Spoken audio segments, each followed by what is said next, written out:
जी, आज का हमारा टॉपिक है सेंट्रल टेंडेंसी।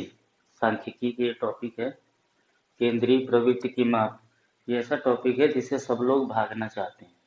और अगर आपके किसी भी एग्जाम में अगर सिलेबस में है तो मिनिमम 2 क्वेश्चन और मैक्सिमम 5 क्वेश्चन आना ही आना है। तो इससे भागना नहीं है। एक बार इसका कॉन्सेप्ट अगर क्लियर हो जाए तो कभी नहीं भूलता, इससे आसान कुछ नहीं है। लेकिन शुरू में थोड़ा सा लगता है कि हाँ अरे यार तो क्या है, सिग्मा फिग्मा इसमें बना हुआ है, तो लोग डर जाते हैं। अब देखते हैं क्या है इसमें। मीन मीडियन मोड होता है। मीन मीडियन मोड, मीन को माध्य कहते हैं, मीडियन को माध्यिका, मोड को बहुलक। अब मीन और मीडियन में क्या है, माध्य एक्यूरेट वैल्यू निकलती है, माध्यिका इन एक्यूरेट वैल्यू। कारण क्या है, इसकी जरूरत क्यों पड़ी, जब आंकड़े कम हो तो हम मीन का प्रयोग वहाँ पे किया जाता है, क्योंकि कम आंकड़ों का एग्जैक्ट वैल्यू निकालना, एक तरह से औसत निकालना है, आसान हो जाता है। लेकिन आंकड़े अगर बहुत ज़्यादा है, कोई भी एक डेटा दिया है उसमें 500 बच्चों का मार्क्स है, तो वहाँ पे फिर आंकड़े में अधिक टाइम लगेगा। कम टाइम में इनएक्यूरेट डाटा निकालना है तो माध्यिका का प्रयोग करते हैं।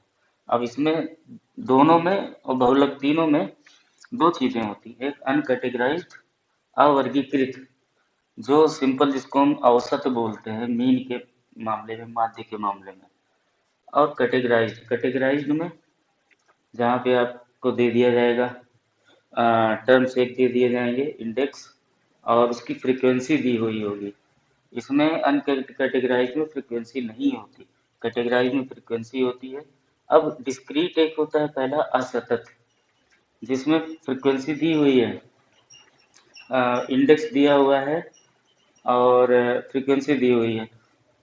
कंटिन्यूअस में क्या हो जाता है, सतत में एक वो देते हैं, गैप दे देते हैं कि 15 से 20 के बीच में इतने फ्रीक्वेंसी है, 20 से 25 के बीच में फ्रीक्वेंसी इतनी है, तो वो जो है सतत हो जाते हैं, कंटिन्यूअस हो जाते हैं। अब हम शुरू करते हैं अनकैटेगराइज्ड से। अनकैटेगराइज्ड में सिंपल माध्य को बोलते हैं, माध्य शुरू करते हैं पहले, उसमें अनकैटेगराइज्ड जो ए है, माध्य को एक्स बार से निरूपित किया जाता है। एक्स बार का मतलब x1 प्लस जितने भी टर्म दिए, मान लो 5 टर्म दिए, हम एग्जाम्पल समझा देंगे। x1 plus x2 plus dot dot x n तक डिवाइडेड बाई एन, जितने पद हैं, अगर 10 पद हैं, दसों को जोड़ लो और 10 से भाग दे दो, जैसे औसत निकलता है।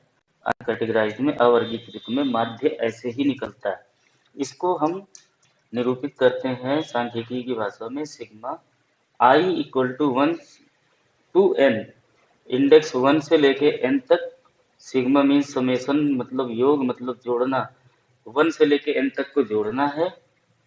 किसको जोड़ना है, x को। x की जो वैल्यूज 1 से लेके n तक है उनको जोड़ना है। उसके बाद डिवाइड कर देना है नंबर ऑफ टर्म से, n से, कितने पद हैं उससे। तो ये सिंपल है कि एग्जाम्पल इसका करा देते हैं।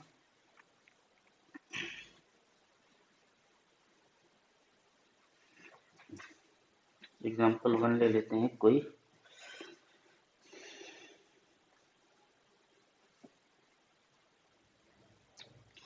बच्चों के स्कोर दिए हुए हैं 40, 50, 55, 60, 65, 70, 75, 80, 85, 90। क्वेश्चन ऐसे आएगा, किसी कक्षा में 10 विद्यार्थियों के अंक दिए हुए हैं, 1 2 3 4 5 6 7 8 9 10, 40, 50, 55, 60, 65, 70, 75, 80, 85, 90। अब ये केवल 10 पद हैं, ठीक है, 10 टर्म है। तो अब माध्य ही निकालने को बोलेगा इसका मोस्टली। तो माध्य कैसे निकलेगा। अच्छा, एक चीज और देखना, माध्यिका कहाँ निकालने को बोलता है, जहाँ पे 10 की जगह 100 टर्म्स आ जाएं, या और सारे टर्म्स आ जाएं, ज्यादा टर्म्स आ जाएं, तो वहाँ पे माध्यिका का प्रयोग करते हैं। कुछ और चीजें हैं जहाँ पे माध्यिका का यूज करते हैं, लेकिन पहले अभी हम मीन निकालते हैं। मीन में क्या है, sigma i equal to 1 to n, 1 से लेके n तक जितने पद हैं उसको जोड़ लेने हैं, xi/n। तो एक तरीका तो पहले है, ये बढ़ते हुए क्रम में लिखा हुआ है, तो अभी से आदत बना लेना चाहिए बढ़ते हुए क्रम में। कभी कभी क्या है 90 पहले लिख दिया, 40 बाद में लिख दिया, यहाँ तो दिक्कत नहीं करेगा माध्य में, खासकर अवर्गीकृत में। लेकिन जब वर्गीकृत की बात आएगी, माध्यिका की और बहुलक की बात आएगी, तो वहाँ पे ये दिक्कत करेगा। अब देखो क्या करना है। एन की वैल्यू कितनी है यहाँ पे? 10। 10 बच्चों के मार्क्स दिए ना, टोटल 10 है। अब sigma i equal to 1 to n।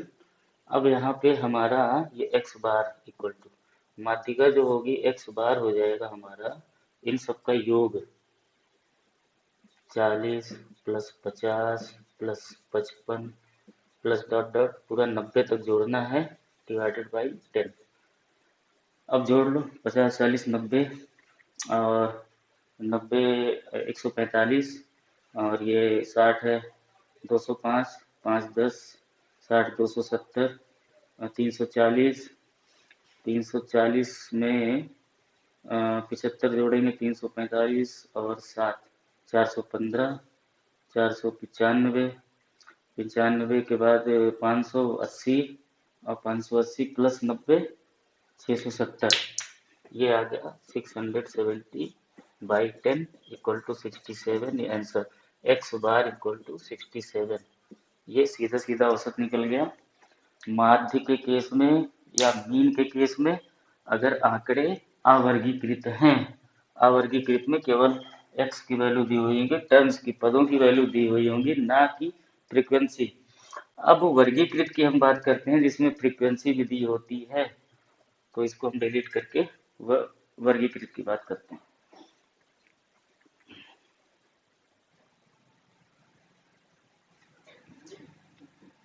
जी, अवर्गीकृत का हो गया था, अब कैटेगराइज्ड है वर्गीकृत। वर्गीकृत में असतत मतलब डिस्क्रीट, सतत, कंटिन्यूअस।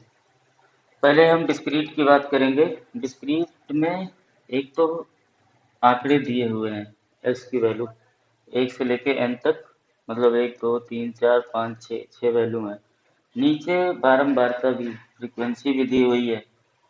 15 की फ्रीक्वेंसी 14 है, 25 की 18 है, 35 की 15, इस तरह से फ्रीक्वेंसी दी हुई है। अब इसमें क्या करना है, इसका हमें जब माध्य निकालना होगा तो चलिए करके दिखाते हैं। इसका फॉर्मूला है x bar is equal to, इसको समांतर माध्य भी बोलते हैं, sigma f i into x i upon f i. ठीक है, यहाँ पे i equal to 1 to n कर दो, यहाँ पे भी i equal to 1 to n। कुल मिला के इसका कहने का ये मतलब है, इसका हम जब समांतर माध्य निकालेंगे या माध्य निकालेंगे तो 1 से लेके n तक, 15 से लेके 65 तक जितनी भी 6 वैल्यू हैं उनको हम लेंगे और उनकी फ्रीक्वेंसी को दोनों को मल्टीप्लाई करेंगे। 15 को 14 से करेंगे, 25 को 18 से, ये करके जब ऐड करेंगे तो एफ आई एक्स आई की वैल्यू आएगी। उसके बाद हमें डिवाइड करना है ऐड करके, एफ आई को ऐड करके, सिग्मा लगा है पूरे एफ की वैल्यूज को ऐड करके, नीचे डिनोमिनेटर में होगा, और F i into x i की वैल्यू को ऐड करके, ये आपस में इन सबको मल्टीप्लाई करके ऐड करके ये न्यूमरेटर में होगा। अब देखते हैं इसका क्या करना है। एक और टेबल बनाना पड़ेगा इसके लिए। ऐसे कर लेते हैं, एक्स आई यहाँ से करते हैं, अगर रेंज में हो x I F I, sorry देखिए रेंज में है कि नहीं है। हाँ है,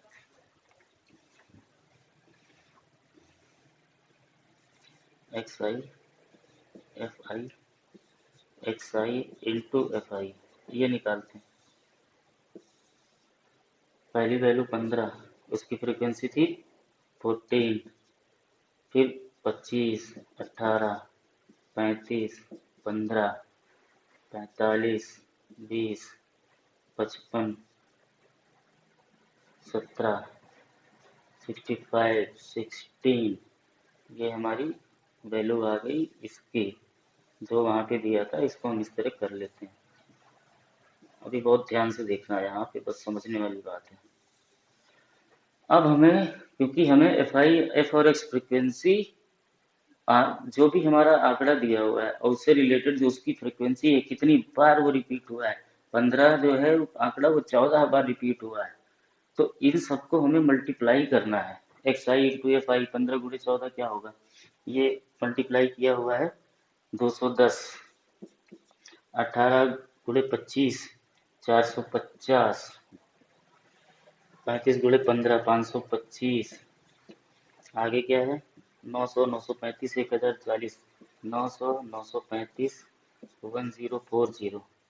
अब यहाँ पे ध्यान देना है, हमें क्या चाहिए, एफ आई इंटू एक्स आई का सम, एफ आई इंटू एक्स आई हो गया। अब इसका जब हम सिग्मा करके सम निकालेंगे तो ये पूरा जोड़ लेंगे, पूरा ऐड करने पे ये आया था अपना 4060, 4060 सिग्मा एफ आई। चलो ये तो ऊपर लिख ही दिया, sigma 1 to n F I x I, या एक्स आई एफ आई, दोनों एक ही है। अब दूसरा हमें डिनोमिनेटर में sigma 1 to n F I का भी सम चाहिए, ये 14 से लेके 16 तक का, इसका भी हमें सम चाहिए। Sigma f i equal to, जोड़ने पे क्या आया था, 8 4 12 5 17, 7 2 24, 6 23, 3 कैरी 2, 2 1 3 1 4 2 6 1 7 8 9 93। देखें कैलकुलेशन सही है, 93 नहीं, इसमें तो फिर से करना पड़ेगा, 14 18 15 20 17 16, 15 20 17 16, 8 4 12 5 17, 17 7 24 6 30, हाँ यहाँ मिस्टेक हुआ है, 0 3 3 1 4 1 5 6 2 8 9 10 100। ठीक है, इतना समझ में आया। ये वैल्यू दी हुई थी एक्स इंडेक्स की, ये वैल्यू फ्रिक्वेंसी इंडेक्स की। हमें माध्य निकालना था, समांतर माध्य या औसत बोलिए।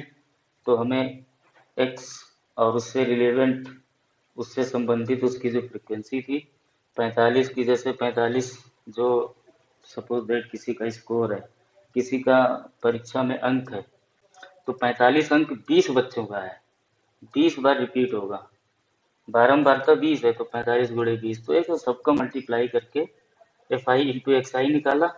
फिर मल्टीप्लाई करने के बाद इनको जब जोड़ा तो सिग्मा एफ आई एक्स आई हो गया डिवाइडेड बाई एफ आई। जैसे वहां भी हम करते थे एन से डिवाइड करते थे, नंबर ऑफ टर्म से, तो यहाँ पे सिग्मा एफ आई ही एन होगी, n equal to sigma i equal to 1 to n F i, यही एन माना जाता है, यही माध्यिका में भी एन माना जाएगा। हालांकि वहाँ पे संचयी बारंबार का निकालना भी पड़ेगा, उसको हम आगे बताते हैं। अब ये आ गया, यहाँ वैल्यू पुट करूँ, एक्स बार इक्वल टू, ये कितना आया था 4060 बट्टे ये सिग्मा एफ आई जोड़ने पे कितना आया था 100, ये आ गया 40.6, ये आंसर हो गया आपका। समझ में आया, एक बार और रिपीट करा दें। ये दिया है हमारा नंबर ऑफ, जो भी हमारे आंकड़े हैं, जो भी टर्म्स हैं, जो भी डेटा हैं, 6 दिए हुए थे, और उन डेटाज की बारंबारता फ्रीक्वेंसी दी हुई थी, कितनी बार उन डेटा का प्रयोग किया गया है।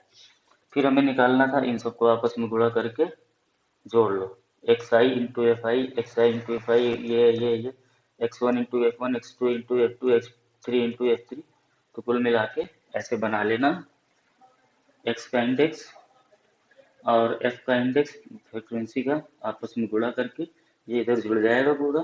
और हमें डिवाइड करना है एफ से, सिग्मा एफ, एफ के जितनी भी वैल्यूज हैं उनके योग को डिवाइड करना है नीचे, तो वो निकाल के हम 4060 डिवाइडेड बाई 100। ये हमारे ख्याल से आपको क्लियर हो गया होगा। अगर एक बार में क्लियर, सॉरी, एक बार में अगर ना समझ में आए, वीडियो आप बैक करके रिपीट करके दोबारा देख लेना, बाकी हम और एग्जाम्पल बताएंगे, समझ में आएगा। लेकिन पहले हम, आज सतत डिस्क्रीट वाला हो गया, अब हम कॉन्टिन्यूस दिखाएंगे, ठीक है, वो कंटिन्यूस समझा देंगे, फिर लास्ट में सारे एग्जाम्पल एक एक करके फिर से बताएंगे।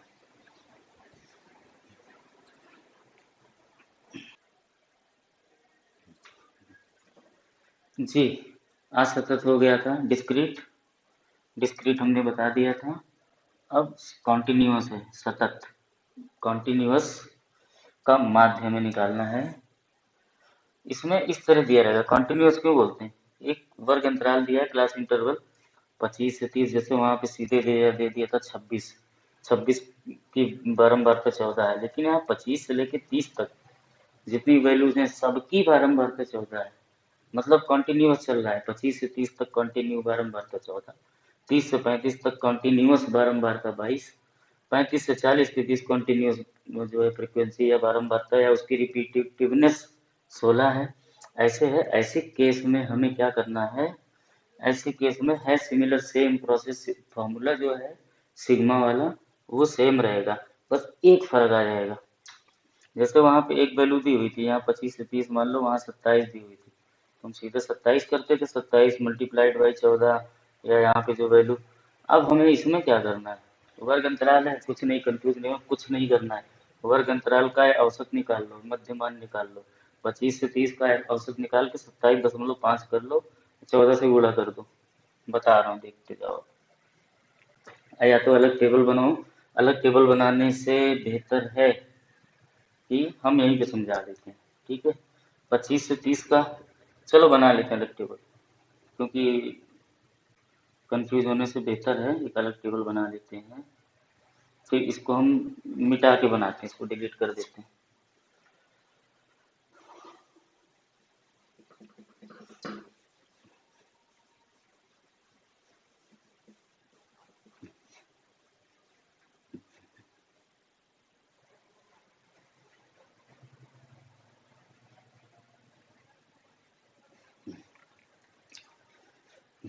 जी, अब उसी क्वेश्चन को हमने इस रूप में कर लिया, वर्ग अंतराल लिया था 25 से 30, 30 से 35 करके 55 से 60 तक।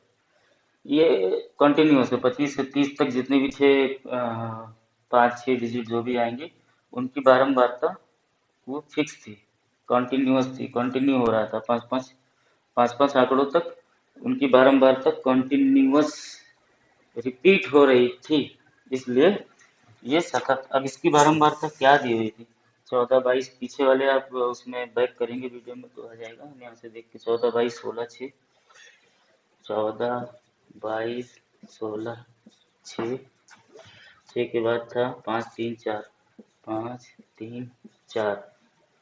अब एक चीज यहाँ पे, बस एक चीज समझना है और कुछ नहीं।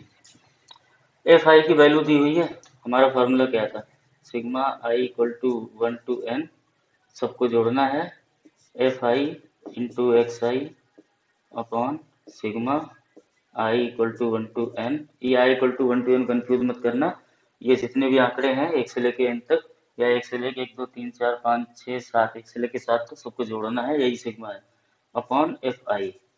अब देखना, ये यही था ना, हमें यही निकलना है ना, लेकिन इसमें हमें एफ आई को पता है, इसको हम ऐड कर लेंगे यहाँ पे, सिग्मा एफ आई मिल जाएगा हमें।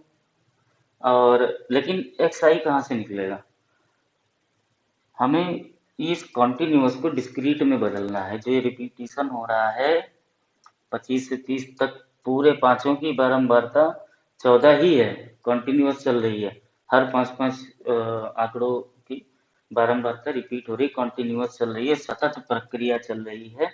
इसको असतत के रूप में करने के लिए हमें एक्स आई निकालना होगा। एक्स आई ये है मध्यमान, 25 से 30 का मध्यमान क्या होगा, मध्यमान का मतलब औसत, या इन दोनों के बीच के मध्य का मान, 25 और 30 के मध्य का मान क्या होगा, 25 और 30 का औसत, 25 + 30/2, 75/2,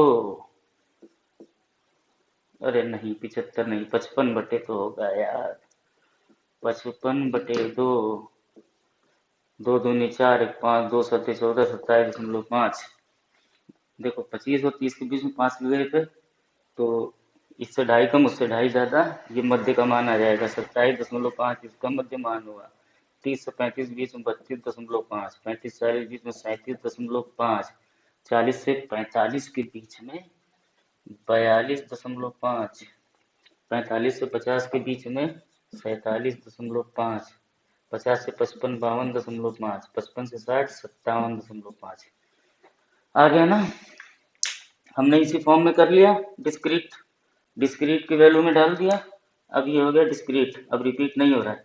अब इसमें ये हो गया कि 27.5 जो आंकड़ा है वो 14 बार रिपीट हो रहा है, उसकी फ्रीक्वेंसी 14 है, ना कि 25 से 30 तक। ये कॉन्टिन्यूअस था, ये सतत था, इसको हमने असतत बना लिया डिस्क्रीट। तो डिस्क्रीट वाला फार्मूला लग जाएगा।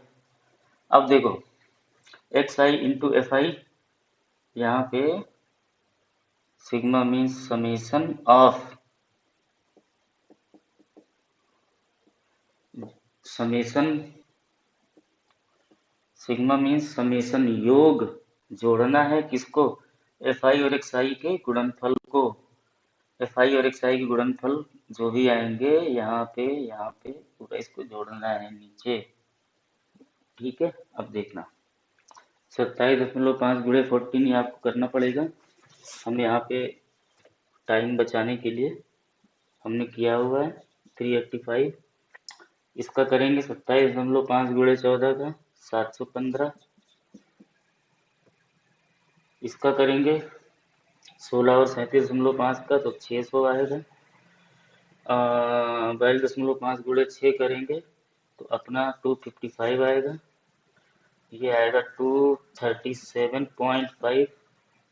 ठीक है, 157.5 इसका आएगा, 157.5, 57.5 गुणे 4 आ जाएगा 230।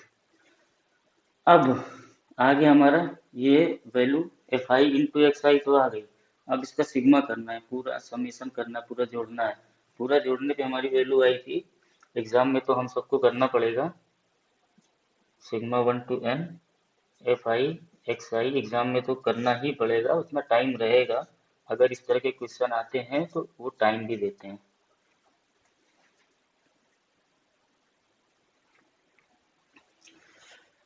हमारे ख्याल से नीचे तक जा नहीं रहा है, तो इसका जो सम आएगा पूरे का वो ये आ जाएगा 2580। क्योंकि नीचे तक हमारे कैमरे का फोकस नहीं है तो हमने ऊपर लिख दिया इसको। और एफ आई की ये पूरे को पूरा ऐड करना होगा। जब 4 2 6, 6 12, 6 18, 5 23, 3 23 3 होता है अपना 26, 4 30, 0 हासिल 3 3 1 4 2 6 1 7 70। ठीक है, अब देखिए नीचे नीचे तक रेंज नहीं है कैमरे की, इसलिए ऊपर लिखा है। अब देखना sigma i equal to 1 to n f I x i की वैल्यू 2580 आई, 2580। और सिग्मा एफ आई 1 से लेके एन तक एफ आई की वैल्यू, एफ आई की सारी वैल्यूज का सिग्मा करने पे मतलब जोड़ने पर 70 आया। अब डिवाइड कर दो सीधे 258/7, 7 तेरिक 21, यहाँ लिख देते हैं 7 तेरिक 21, 22 23 24 25, 7 छंग 42, 42 7 छंग 42 के बाद बचा 6, 7 8 56, 36.8, 36.8 और 7 8 56 फिर 4, फिर 7 बचे 35, 7 छंग 42, ये 36.85 आया। इसको 36.9 करेंगे। हमेशा जब भी आप माध्य निकालना तो एक ही डिजिट दशमलव के एक डिजिट तक ही ले जाना। अगर 5 या 5 से अधिक है तो बढ़ जाएगा। आ गया ना आंसर इसका 36.9, देख लो। अगर फिर से एग्जाम में यही यही दिया रहेगा, वर्ग अंतराल दे देंगे, बारंबारता दे देंगे, उसके बाद ये दोनों हमें निकालना है। ये कॉन्टिन्यूअस को हमें डिस्क्रीट करना है। 25 से 30 तक पांचों की बारंबारता 14 हो रही है, फिर इन पांचों की बारंबारता 22 हो रही है। हाँ, एक चीज और ध्यान देना, यहाँ पे ऐसा नहीं होगा कि यहाँ पे 5 का अंतराल है तो यहाँ पे 7 का, यहाँ पे 8 का, ऐसा होता नहीं है। तो इन सबका हमें एक वैल्यू निकालनी होगी। वैल्यू हमेशा जब दो के बीच का रास्ता निकालते हैं ना, दोनों का एवरेज निकाल लेते हैं। 25 और 30 का 27.5, ऐसे 30 और 35 को 32.5, तो ये x की वैल्यू आ जाएगी। एक्स आई, एक्स का इंडेक्स आ जाएगा पूरा, बारंबारता दी हुई है। फिर हमें इसका इससे मल्टीप्लाई करना है, क्योंकि 25 से 30 का आप कैसे 14 से मल्टीप्लाई करोगे? इसका बेसिक तरीका ये है, 25 का मल्टीप्लाई बाई 14 प्लस 26 गुणे 14 प्लस 27 गुणे 14 प्लस 28 गुणे 14 प्लस 29 गुणे 14 प्लस 30 गुणे 14 डिवाइडेड बाई कितने का अंतराल था? 25, 26, 27, 28, 29, 30, 6 डिवाइडेड बाई 6 आएगा वही जो यहाँ पे आया है। इससे अच्छा क्यों ना हम एवरेज निकाल के डायरेक्ट मल्टीप्लाई करके ये कर लें।